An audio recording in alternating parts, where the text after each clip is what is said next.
बच्चों सर्वेभ्यो नमः, सभी को नमस्ते।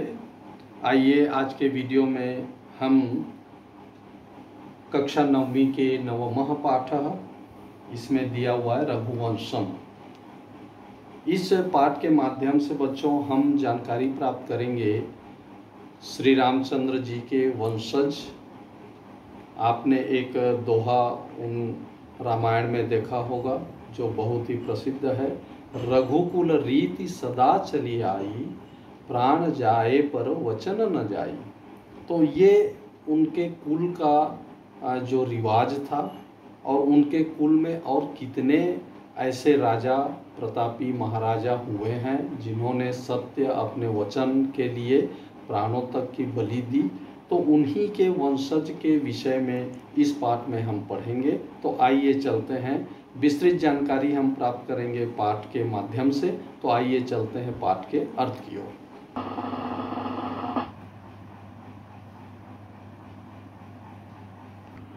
तो आइए बच्चों हम बढ़ते हैं नवमः पाठ रघुवंशम के अर्थ की ओर।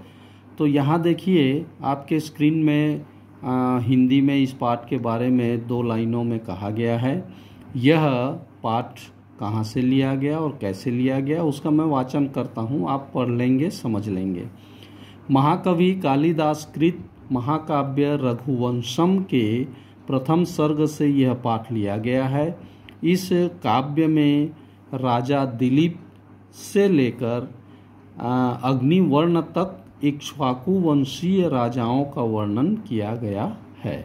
तो इस तरह से ये है। नीचे आपको मैं डायग्राम दिखाने की कोशिश कर रहा हूँ। डायग्राम में देखिए, जैसे राजा दिलीप रथ में सवार होकर जहाँ निकलते थे, तो उस तरह से ये डायग्राम आपको पूरा दिखाई दे रहा है अपने स्क्रीन में।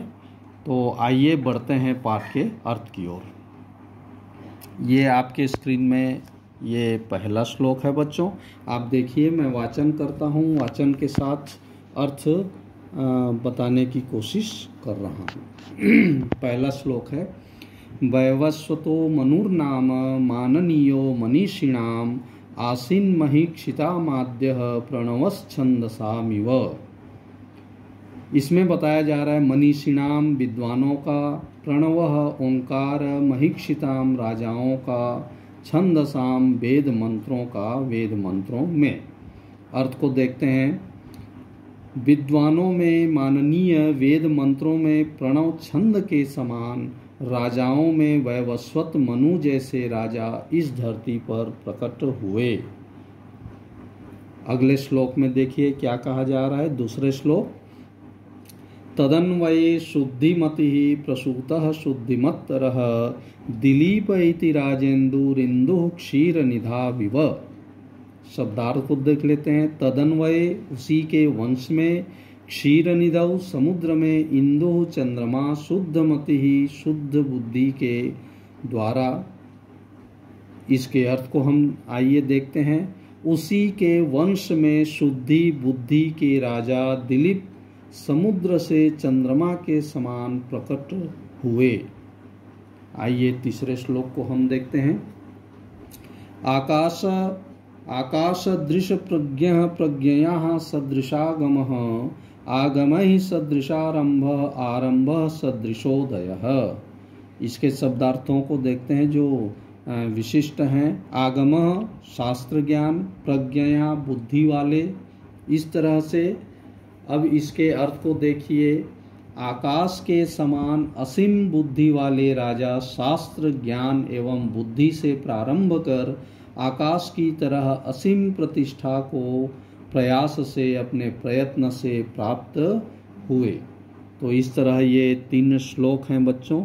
इसके बाद आइए मैं आपको लेके चलता हूँ इन श्लोक के आगे श्लोकों की ओर।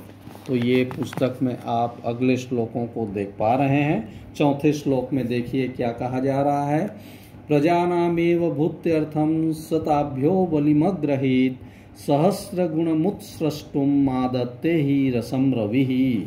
शब्दार्थ में प्रजानामेव, प्रजाओं में, भूति अर्थम सुख समृद्धि के लिए, उत्सृष्टुम देने के लिए, अर्थ को देखते हैं, प्रजाओं में वे कर उसी प्रकार से लेते थे जैसे सूर्य लेता है।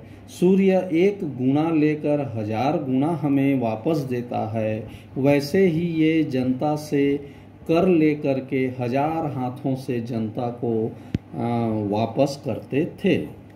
5वें श्लोक को देखते हैं, प्रजानां विनयादनाद रक्षणाद भरणादपि स पिता पितरस्तासां केवलम जन्म हेतवः। शब्दार्थ को देखते हैं बच्चों, पितरस्तासां श्रेष्ठ पिता, विनयादनाद विनय और दान से, विनयात दानात विनय और दान से, जन्म हेतवः जन्म पिता। तो इस तरह से अर्थ को आइए देखें, प्रजाओं के विनय और दान से, रक्षा क्षरण से भी वे उनके जन्म पिता से श्रेष्ठ पिता साबित हुए।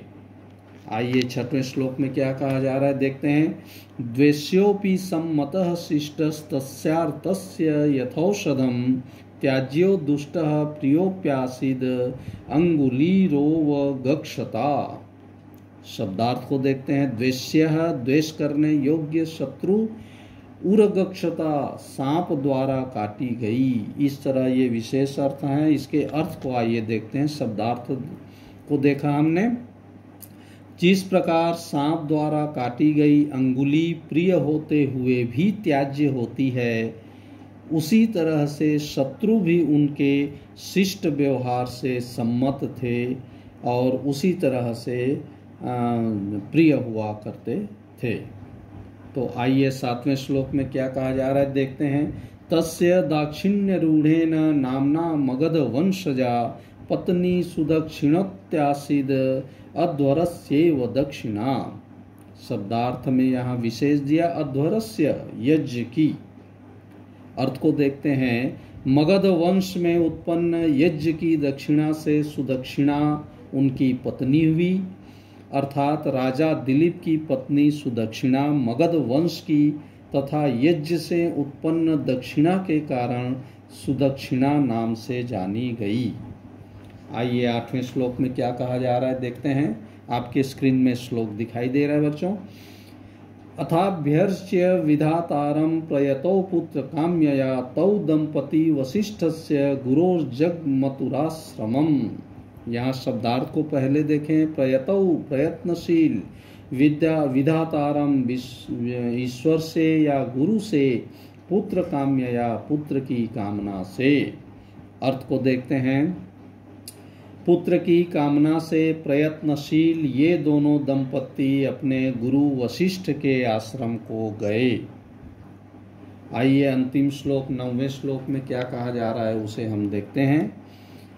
हयंग वीन मादाय घोष वृद्धान उपस्थितान नामधेयानि पृच्छन्तौ वन्यानां मार्ग शाखिनाम।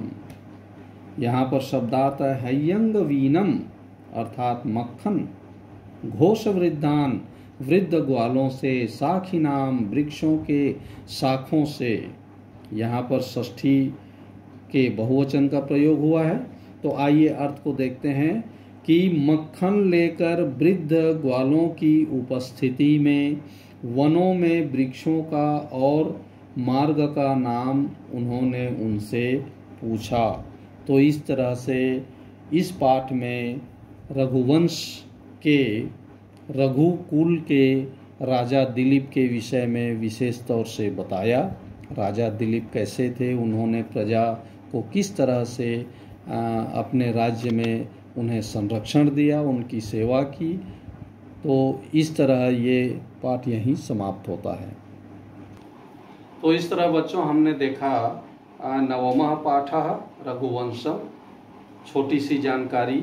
महाकवि कालिदास जी ने जो रघुवंश के प्रथम सर्ग में जो श्लोकों को लिया है, हमें जानकारी देने के लिए प्रयास किया गया है कि हम उस वंश को जानें। ये छोटी सी जानकारी 9 श्लोकों के माध्यम से दिया गया है। आशा है आपको इस पाठ के माध्यम से राजा दिलीप जी के विषय में जानकारी मिली होगी।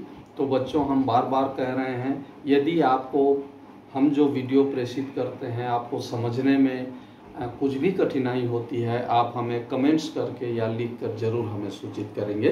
धन्यवाद।